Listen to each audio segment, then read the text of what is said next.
Hello students, सभी लोग अच्छे होंगे ये उम्मीद है।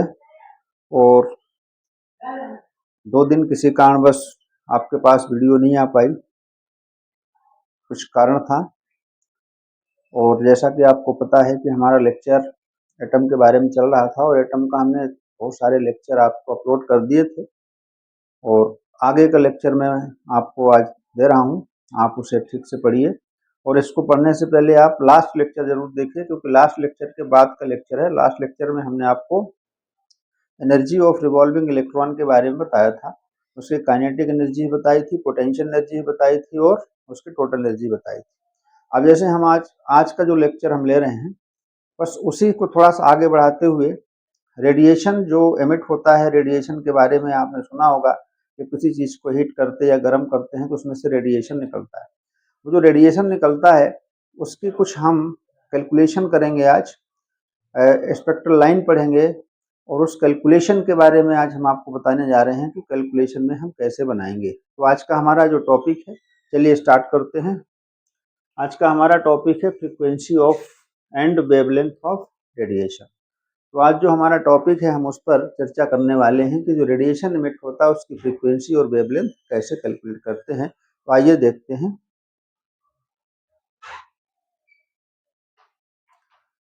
तो जो हमने आपको लास्ट लेक्चर में ये आपको याद कर दिएगा, total energy of revolving electron निकाला था हमने। काइनेटिक और पोटेंशियल एनर्जी को सम किया था तो ये वैल्यू आई थी -m⁴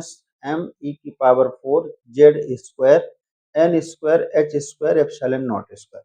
ये वैल्यू आपको थोड़ा सा याद करना है। इसमें m क्या होता है? इलेक्ट्रॉन का मास है, e जो है चार्ज ऑफ इलेक्ट्रॉन है, z एटॉमिक नंबर है, n ऑर्बिट का नंबर है या हम बोल सकते हैं क्वांटम नंबर भी कह सकते हैं, इंटीजर भी कह सकते हैं, h प्लैंक कांस्टेंट है और एप्सिलॉन नॉट आपको इलेक्ट्रिक परमिटिविटी है। अब आपको लेके चलता हूं मैं यहाँ थोड़ी सी बात समझाने के लिए।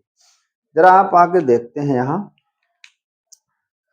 जब कोई एटम होता है तो एटम का जो पहला ऑर्बिट होता है उसको हमने n=1 दिया है, दूसरा ऑर्बिट n=2, n=3, ऐसे आप इन्फिनाइट ऑर्बिट की तरफ जा सकते हैं।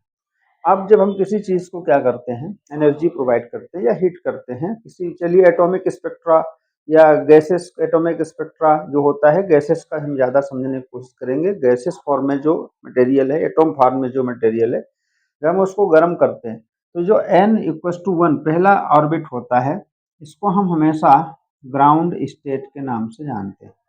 ये हमेशा ग्राउंड स्टेट होता है। अब यहाँ जो इलेक्ट्रॉन रिवॉल्व करता है उसकी एनर्जी फिक्स रहती है, दूसरे की भी एनर्जी क्या होती है? फिक्स होती है, तीसरे की भी एनर्जी क्या होती है? फिक्स होती है। तो जब कोई इलेक्ट्रॉन अपने ऑर्बिट में रिवॉल्व करता है तो वो अपनी एनर्जी फिक्स करके रिवॉल्व करता है। अब मान लीजिए अगर किसी तरह से हमने इसको हीट किया या किसी गैस को हीट किया, सपोज करिए कि आपके किसी कंटेनर में एक गैस भरी हुई है एटॉमिक फॉर्म में, या गैस का वेपर भरा हुआ है। जब हम उसे हीट करते हैं तो ये गैस के जो एटम्स होते हैं एनर्जी को क्या करते हैं? एब्जॉर्ब करते हैं। एनर्जी को एब्जॉर्ब करने के बाद वो एक्साइटेड हो जाते हैं। एक्साइटेड होकर के वो यहाँ से हायर एनर्जी लेवल में कहीं जंप कर जाते हैं या यहाँ से कहीं जंप कर जाते हैं। तो किसी भी ऑर्बिट से इलेक्ट्रॉन ऊपर के हायर एनर्जी लेवल में जंप कर सकता है। जब सपोज करिए यहाँ का कोई इलेक्ट्रॉन इस ऑर्बिट में जंप कर गया तो इस ऑर्बिट की एनर्जी को हम बोलते हैं E1। तो सपोज करिए इस ऑर्बिट की एनर्जी अगर मुझे लिखना हुआ तो इस ऑर्बिट की एनर्जी को हम कैसे लिखते हैं? तो यहाँ पर लिखते हैं energy of first orbit, energy of first orbit. हम फर्स्ट ऑर्बिट की एनर्जी लिख रहे हैं। तो यहाँ पर जो n की वैल्यू है उसको हम क्या लिख देते हैं? n1 लिख देते हैं। n जो लिखा हुआ है इसको हम n1 लिख देते हैं। n=n1 का मतलब फर्स्ट क्वांटम नंबर, यानी कि फर्स्ट एनर्जी लेवल। अब इस पर हम इसके एनर्जी को लिखते हैं तो इसको ऐसे लिख देते हैं E1, ये -m⁴z²। क्या लिखेंगे? n1 लिख देंगे यहाँ पर square h² epsilon naught square. ये किसकी एनर्जी हो गई? ये हो गई आपके पहले ऑर्बिट की एनर्जी। अब ये दूसरा ऑर्बिट है, इसके एनर्जी लेवल को हम E2 बोल देते हैं। जब ये यहाँ से यहाँ जाएगा तो इस इसमें जाएगा तो इसमें जो एनर्जी है उस सेकेंड ऑर्बिट की एनर्जी को हम कैसे लिखेंगे? तो सेकेंड ऑर्बिट की एनर्जी हम लिखते हैं एनर्जी ऑफ सेकेंड ऑर्बिट। जब हम सेकेंड ऑर्बिट की एनर्जी लिखते हैं तो इसको E2 लिख देते हैं और यही लिखते हैं ME4। सिर्फ एक चीज बदलेगी, नंबर्स बदलेंगे। तो हम सेकेंड ऑर्बिट के लिए n को बोल देते हैं n2 square h square epsilon naught square. अब ये हो गई हमारे सेकेंड ऑर्बिट की एनर्जी। ऐसे ही अगर हम थर्ड या फोर्थ फिफ्थ किसकी भी एनर्जी लिखेंगे तो हम यहाँ n1 n2 यही चेंज करते हुए चले जाएंगे। अब सपोज करिए यहाँ का इलेक्ट्रॉन एक्साइटेड होकर सेकेंड थर्ड फोर्थ कहीं भी जंप कर गया, तो अगर वो जंप करता है तो जैसे ही यहाँ दूसरे ऑर्बिट पे आएगा वो इलेक्ट्रॉन अनस्टेबल हो जाएगा। और जब कोई इलेक्ट्रॉन अपने ऑर्बिट को छोड़कर दूसरे ऑर्बिट में एनर्जी गेन करके बढ़ जाता है तो वो अनस्टेबल हो जाता है, और अनस्टेबल कंडीशन में वो हायर एनर्जी लेवल में ज़्यादा टाइम तक रुकता नहीं है। बात यही पकड़िएगा कि जब वो अनस्टेबल होगा तो वो वहाँ रुकेगा नहीं, तो उसे फिर से अपने ऑर्बिट में आना पड़ेगा। कहीं भी जाएगा, जिस ऑर्बिट से जाएगा वो उसी ऑर्बिट में आना चाहेगा स्टेबिलिटी गेन करने के लिए। अब वो यहाँ से यहाँ गया, वापस आ रहा है, लेकिन अब ये वापस आ तो रहा है लेकिन ये उसी एनर्जी के साथ वापस नहीं आएगा, तो ये अपनी एनर्जी को क्या करेगा? लॉस करेगा। जब ये यहाँ एनर्जी नीचे आनेगा और अपनी एनर्जी को लॉस करेगा तो उस एनर्जी के बराबर एक रेडिएशन, या यूं समझिए इसे हम फोटॉन बोला करते हैं, फोटॉन के फॉर्म में ये क्या करता है? एनर्जी को एमिट कर देता है। अब ये जो एनर्जी इमिट करेगा, एक फोटोन इमिट करेगा या जितना भी फोटोन इमिट करेगा उसकी जो एनर्जी होती है वो इन दोनों ऑर्बिट के डिफरेंस के बराबर होती है। यहाँ बड़ी हुई एनर्जी थी और यहाँ लोअर एनर्जी है, तो कितना बड़ी थी उतनी एनर्जी का फोटोन इमिट करके और नीचे आ जाएगा। तो इन दोनों को हम कैसे रिप्रेजेंट करते हैं? जितनी एनर्जी इमिट करेगा उसकी एनर्जी होती है एच न्यू। कहाँ से गिर रहा है? सेकेंड से। किसमें आ रहा है? वन में। अब ये E2 और E1 का जो डिफरेंस है यही रेडिएशन बन के बाहर आता है, और उस रेडिएशन की ये होती है फ्रीक्वेंसी, ये होता है प्लैंक कांस्टेंट। इसी से हम आगे वेवलेंथ में चलेंगे। अब ये E2 और E1 की जो वैल्यू है हम यहाँ पर इससे पुट करते हैं। देखिए, पुट करते समय ध्यान देंगे, पहले हम E2 लिखेंगे तो minus ME4Z square divided bye N2 square H square epsilon naught square, ये हो गया। फिर माइनस यहाँ से लीजिए, फिर इसको लिखिए तो फिर से यहाँ माइनस आ रहा है, तो यहाँ minus ME4Z square divided bye N1 square H square epsilon naught square. अब यहाँ से इन दोनों का डिफरेंस हम सॉल्व करेंगे। चलिए, सॉल्व करने के लिए हम थोड़ी सी इसको सीरियल से नोट करते जाइएगा और पॉज करके वीडियो को नोट करिएगा, और फिर इसको मैं ऊपर ले रहा हूँ।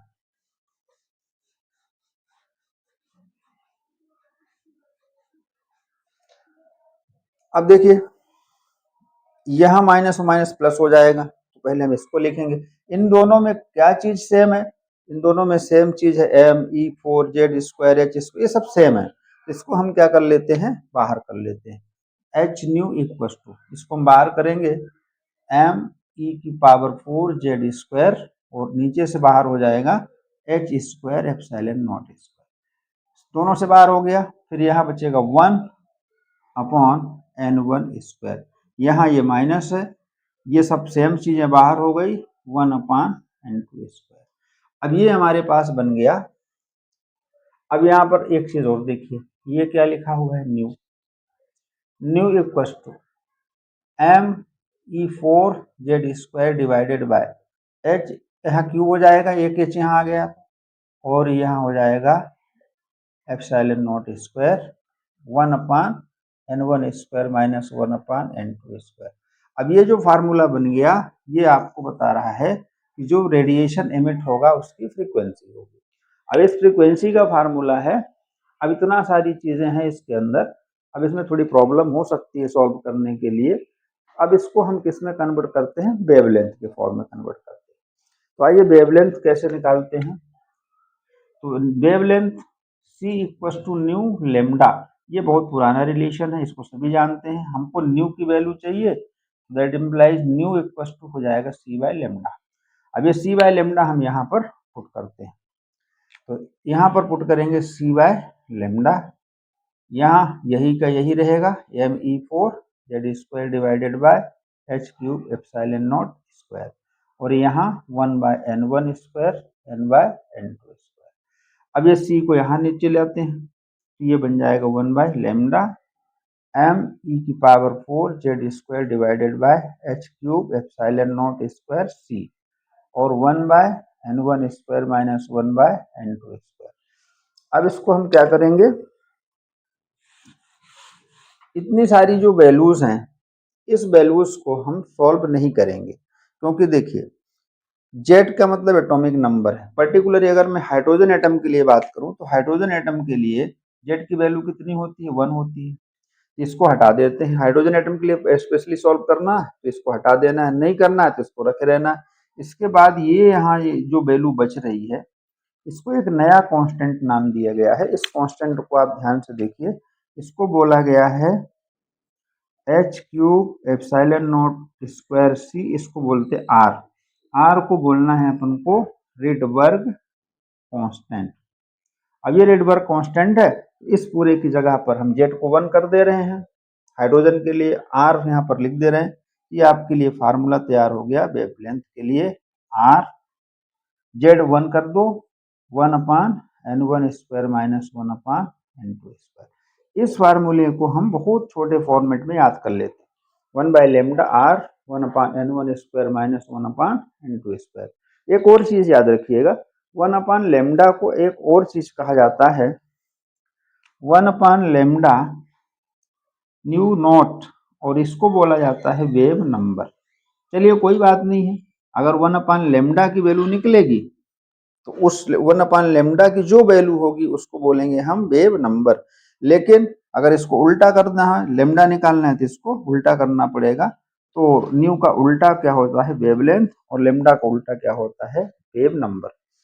अब ये कहानी हो गई हमारी कंप्लीट कि लेमडा हम किस फार्मूले से निकालेंगे, न्यू किस फार्मूले से निकालते हैं, ये निकाल लिया। अब इसको हम क्या करते हैं, जल्दी से ये देख लेते हैं कि किस ऑर्बिट, देखिए ये किस ऑर्बिट की एनर्जी कितनी होती है, तो आपको पता ही है, पहले क्लास में पहले लेक्चर में हम बता चुके हैं इसकी कितनी होती है, इसकी कितनी होती है, ये सारे ऑर्बिट की एनर्जी हम आपको बता चुके हैं। तो अब हम थोड़ा सा देख लेते हैं एक बार जल्दी से कि ये जो लेमडा है या न्यू है इसको हम कैसे सॉल्व करते हैं, और थोड़ा सा जल्दी से हम इसके एनर्जी लेवल पर बात कर लेते हैं। एक बार और रिपीट करते हैं, जल्दी से आप इसे पॉज करके नोट कर लीजिए, फिर आगे बढ़ते हैं।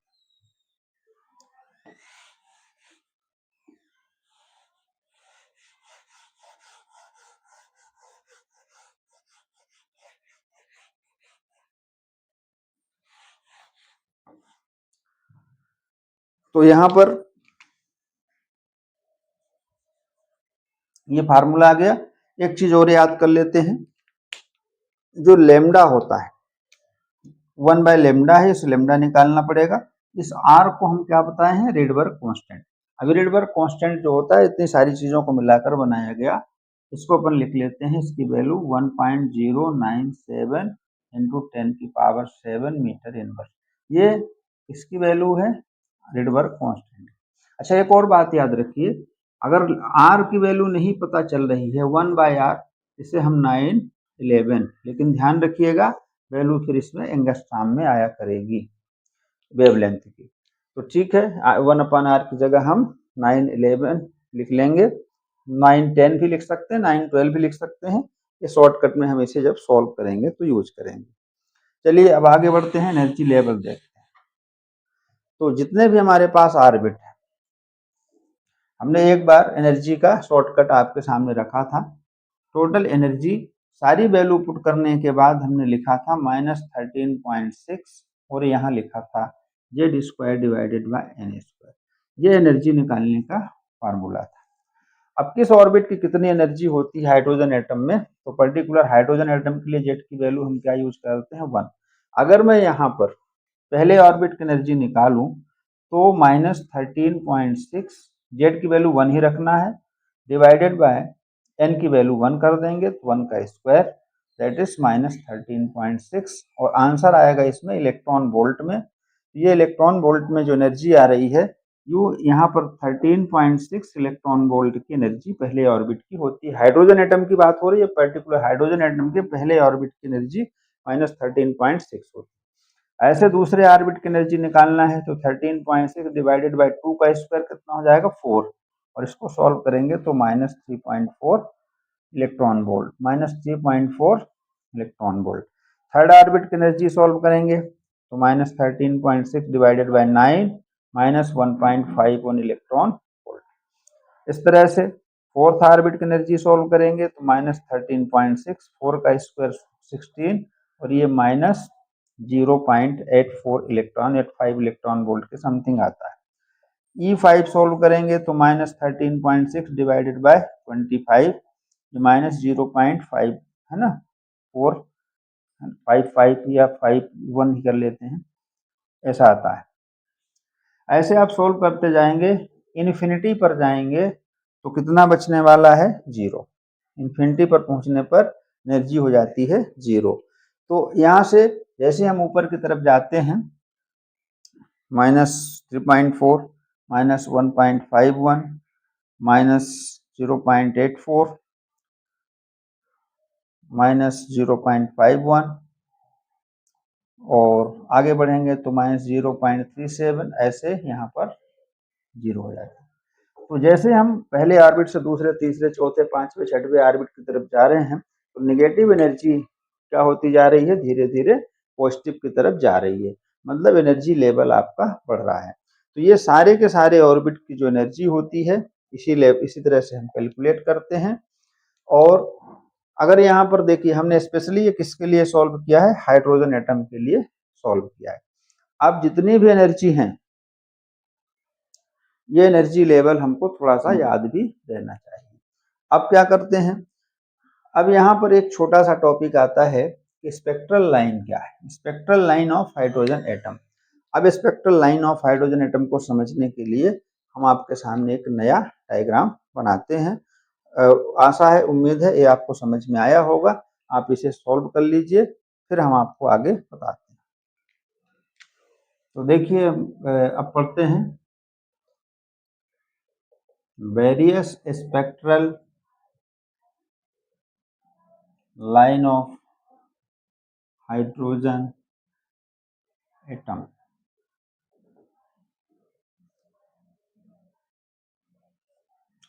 तो अब हम पढ़ रहे हैं various spectral line of hydrogen atom. अब ये हाइड्रोजन एटम की स्पेक्ट्रल लाइन क्या होती है। अब आप देखिए कि हाइड्रोजन एटम की स्पेक्ट्रल लाइन के बारे में आपको एक डायग्राम समझाते हैं।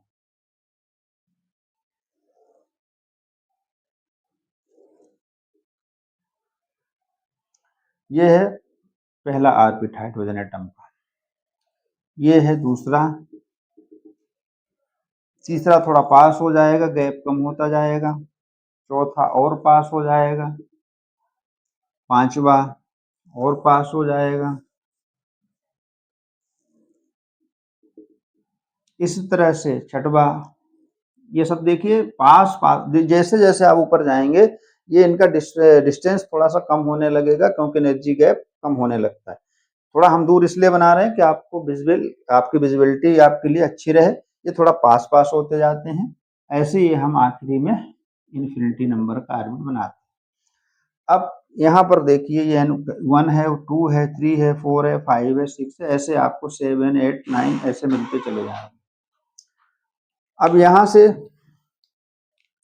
जब कोई इलेक्ट्रॉन यहाँ इस एक्साइटेड स्टेट में हो, या यहाँ पर हो, या यहाँ पर हो, यहाँ पर हो, यहाँ पर हो, ये हायर एनर्जी लेवल से इलेक्ट्रॉन जब जंप करके नीचे आता है तो ये यहाँ से नीचे गिरेगा तो इस एनर्जी लेवल का एक क्या डिफरेंस के बराबर क्या एमिट करेगा, रेडिएशन एमिट करेगा, ये इन दोनों के एनर्जी लेवल का। तो जब कोई इलेक्ट्रॉन जैसे यहाँ सेकेंड से या थर्ड से या फोर्थ से या फिफ्थ से या सिक्स्थ से या ऐसे इन्फिनिटी से इस पहले ऑर्बिट पे आता है। तो जब ये पहले ऑर्बिट पे आता है तो ये सभी एनर्जी को एमिट कर करके आते हैं। तो ये जो एनर्जी इमिट हो रही है, एनर्जी का हम क्या बनाते हैं, एक ग्रुप बनाते हैं, एक स्पेक्ट्रम बनाते हैं, क्रम से ऑर्डर से वेवलेंथ को अरेंज करके। तो यहाँ जो वेवलेंथ की ऑर्डर या सीक्वेंस मिलती है, इस सीक्वेंस या सीरीज का नाम रख दिया गया है लाइमन सीरीज। क्या नाम रख गया है? Lyman series. अब ऐसे हम सारे एनर्जी लेवल आपको दिखाते, सारी सीरीज दिखाते हैं। फिर देखिए, ये यहाँ पर सेकंड में गिर रहा है इलेक्ट्रॉन, ये ऊपर के एनर्जी लेवल से किस में आ रहा है? सेकंड में आ रहा है। तो इससे एमिटेड वेवलेंथ की जो सीरीज बनेगी, इसको बोलते हैं बाल्मर सीरीज। अब ये थर्ड में गिरेगा अगर ऊपर से आकर,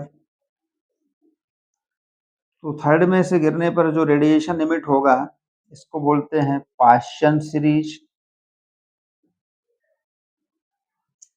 फिर ये यहाँ गिर रहा है फोर्थ में ऊपर से, तो इसको बोला जाता है ब्रैकेट सीरीज।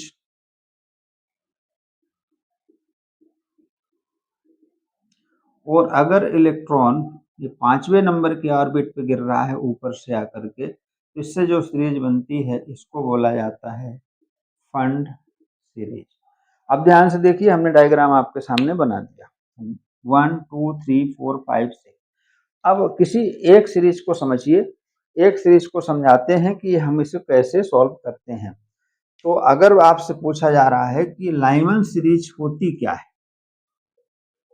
ये है आपका लाइमन सीरीज। अब लाइमन सीरीज कैसे बनती है? तो जब इलेक्ट्रॉन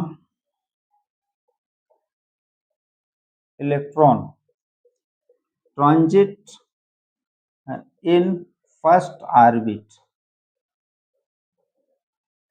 फ्रॉम, कहां से?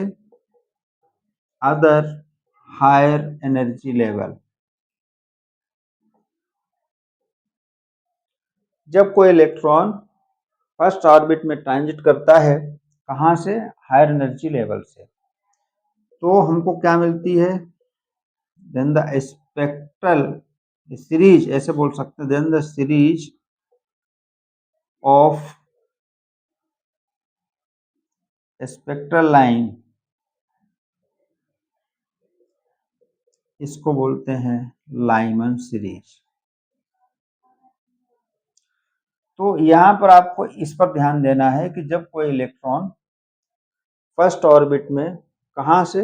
हायर एनर्जी लेवल से आता है, तो जो रेडिएशन इमिट करता है, उसको बोला जाता है, उसके सीरीज को बोला जाता है लाइमन सीरीज। अब इसके लिए आपको कोई अलग से फार्मूला बनाने की जरूरत नहीं, हमारे पास फार्मूला है 1/λ equals to r 1/n1 square minus 1/n2 square. आप कौन सी सीरीज सॉल्व करने जा रहे हैं, ये पहले से डिसाइड हो जाता है। हम लाइमन सीरीज सॉल्व कर रहे हैं। तो लाइमन सीरीज में हम क्या निकालने जा रहे हैं? वेवलेंथ। किसकी वेवलेंथ निकालने जा रहे हैं? इस पहले वाली लाइन की। यहां से जब इलेक्ट्रॉन इमिट होगा फर्स्ट ऑर्बिट पे, सेकंड से फर्स्ट में ट्रांजिट करेगा, तो जो रेडिएशन निकलेगा उसकी फ्रीक्वेंसी या वेवलेंथ क्या होगी। तो हम इसको सॉल्व करने जा रहे हैं। पहले देखिए, लाइमन सीरीज में जो n1 होता है, इसको हम फिक्स कर लेते हैं, ये हमेशा लाइमन सीरीज में यही रहेगा। अब n2 के लिए हम फिक्स नहीं कर पाते, ये 2 से, देखिए सेकंड से भी आ सकता है, थर्ड से भी आ सकता है, फोर्थ से भी आ सकता है, तो 2 3 4 कहीं से भी आ सकता है, इनफिनाइट तक हम यूज कर सकते हैं। अब मैं इसका एक आध रेडिएशन, जैसे देखिए फर्स्ट और लास्ट, इन दोनों का कैलकुलेशन करना सबके लिए अनिवार्य होता है। तो पहले अपन फर्स्ट लाइन का कैलकुलेट करते हैं, या लेमडा मैक्सिमम कैलकुलेट। देखिए ये हम बताएंगे कि मैक्सिमम मिनिमम क्यों बोल रहे हैं। 1/λ इक्वल्स टू r 1/n1, 1 रखना है स्क्वायर।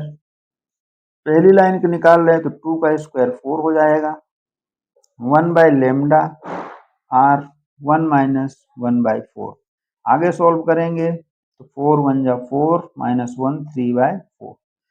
1/λ equals to 3r/4। अब हमको लेमडा निकालना है 4/3r। अब इस पर ध्यान देते हैं, हमने आपसे कहा था कि इसको कैसे सॉल्व करेंगे। तो इसको सॉल्व करने के लिए मैं आपको यहाँ बताता हूँ। लेमडा इक्वस टू 4/3 आ गया और 1/r आ गया। 1/r हमने आपसे बोला जब भी 1/r मिलेगा ना तो उसके 910, 11, 12 जो भी आप लिख सकते हैं, किस बेसिस पर लिख सकते हैं, यहाँ के नंबर से। इस नंबर से अगर ये कट रहा है तो आप एक नंबर आगे पीछे बढ़ा लीजिए। तो इसको हम कैसे लिख सकते हैं, 4/3 और ये हो जाएगा 912 कर लेते हैं, ये कट जाएगा, इतना आ जाएगा 4 × 304। अब ये एंगस्ट्रॉम में वैल्यू दिखेगी, ये पहले आपको बताया गया। ये पहले वाली लाइन की जो वेवलेंथ आ रही है ये इतनी आ रही है, 1216 एंगस्ट्रॉम। देखिए अब एंगस्ट्रॉम में आ जाए तो आप घबराइए नहीं, आपको उसे चेंज करने की भी सुविधाएं बता रहा हूँ। तो इस वाले को आप नोट कर लीजिए, लाइमन सीरीज है ना। अब ये लाइमन सीरीज के बारे में ये थोड़ा सा मैं यहाँ लिखा रहने देना चाहता हूँ समझाने के लिए। मैं आपको, ठीक है, यहाँ दिख रहा होगा, ये पहली लाइन का लेमडा आ गया 1216 एंगस्ट्रॉम। इसको हमको किस में बदलना है, मान लीजिए मीटर में बदलना है, तो 1216 इंटू एक एंगस्ट्रॉम 10⁻⁻10 मीटर। इसको थोड़ा इधर कर लेते हैं, 1.216 ये 10⁻⁻7 मीटर। ये लेमडा आ गया, किसमें आ गया, मीटर में। इसको हम नैनोमीटर में भी लिख सकते हैं। लेमडा इक्वल टू 1 to 1.6 करेंगे, इसको इधर लाएंगे, इसको 9 बनाने की बात हो रही है और इसको बोला जाता है नैनोमीटर। तो आंसर आ रहा है lambda equal to 1 to 1.6 nanometer. अब ये हमारा लेमडा किसी भी यूनिट में निकाल सकते हैं, एंगस्ट्रॉम में निकाल सकते हैं। एंगस्ट्रॉम की जगह पर 10⁻⁻10 लिख करके और इसको मीटर में लिख सकते हैं। इसको 9 में कन्वर्ट करके आप इसे नैनोमीटर भी लिख सकते हैं। तो इस तरह से आप पहले लाइन का क्या निकाल चुके हैं, पहले लाइन का वेवलेंथ। अब ये पहले लाइन की वेवलेंथ यहाँ लिखी हुई है। अब हम ऐसे आखिरी वाली लाइन को निकाल के बताते हैं।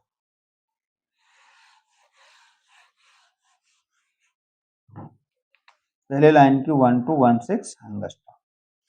अब लास्ट लाइन को निकालते हैं, लाइमन सीरीज का वेवलेंथ। तो यहाँ पर 1/λ r, यहाँ तो 1 फिक्स रहेगा, यहाँ पर इन्फिनिटी आएगा, 1/∞ का स्क्वायर। इसकी वैल्यू होती है 0, तो ये बचेगा 1/λ इक्वल टू r। तो लेमडा बराबर 1/r और 1/r को हम 911 एंगस्ट्रॉम बोलते हैं। अब देखिए इसकी वैल्यू आ गई लेमडा 911 एंगस्ट्रॉम। इस तरह से देखिए बदले जा सकते हैं, नैनोमीटर और मीटर में बदल सकते हैं, ये बदलना आ जाएगा। अब हम इस पर थोड़ा एनालिसिस ये करते हैं कि किसकी वेवलेंथ ज़्यादा है और किसकी वेवलेंथ कम है। तो पहले वाली लाइन की वेवलेंथ 1216 ज़्यादा है, आखिरी वाले की 911 है। तो यहाँ पर जो पहली लाइन है इसका जो लेमडा होता है हमेशा इसको लेमडा मैक्सिमम बोला जाता है और आखिरी वाले का जो होता है लेमडा मिनिमम बोला जाता है। तो लाइमन सीरीज में लेमडा मैक्सिमम निकालने के लिए पहली लाइन का निकालना है वेवलेंथ और मिनिमम लेमडा निकालने के लिए आखिरी लाइन का।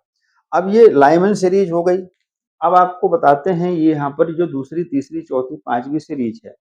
तो अब आप ये थोड़ा प्रैक्टिस खुद करेंगे, क्योंकि अगर हम इसको सॉल्व करेंगे पूरा तो लेक्चर बड़ा हो जाएगा, फिर आप शायद देखने में परेशानी हो। अगर कोई परेशानी होती है तो आप मुझे बता सकते हैं कमेंट करके। लाइवन की जगह पर अगर आप कौन सी सीरीज लिख रहे हैं, बाल्मर, बाल्मर सीरीज जो लिख रहे हैं, तो बाल्मर सीरीज के लिए आपको देखना है कि कोई भी इलेक्ट्रॉन ट्रांजिट करेगा। अब फर्स्ट में नहीं आना चाहिए, देखिए कहाँ आ रहा है, सेकंड में। आ कहाँ से रहा है, थर्ड, फोर्थ, फिफ्थ, सिक्स्थ ऐसे आ रहा है। तो अगर कोई भी इलेक्ट्रॉन अपर से सेकंड में ट्रांजिट करता है तो उससे जो रेडिएटेड एनर्जी लाइन होंगी, रेडिएटेड वेवलेंथ होगी, उसको आप बोलेंगे बाल्मर सीरीज। फिर उसका भी कैसे निकालेंगे, अगर इसका लेमडा मैक्सिमम निकालना है तो पहले का निकालिए, लेमडा मिनिमम निकालना है तो आखिरी वाले का निकालिए। आखिरी वाले में n इन्फिनिटी यूज होगा।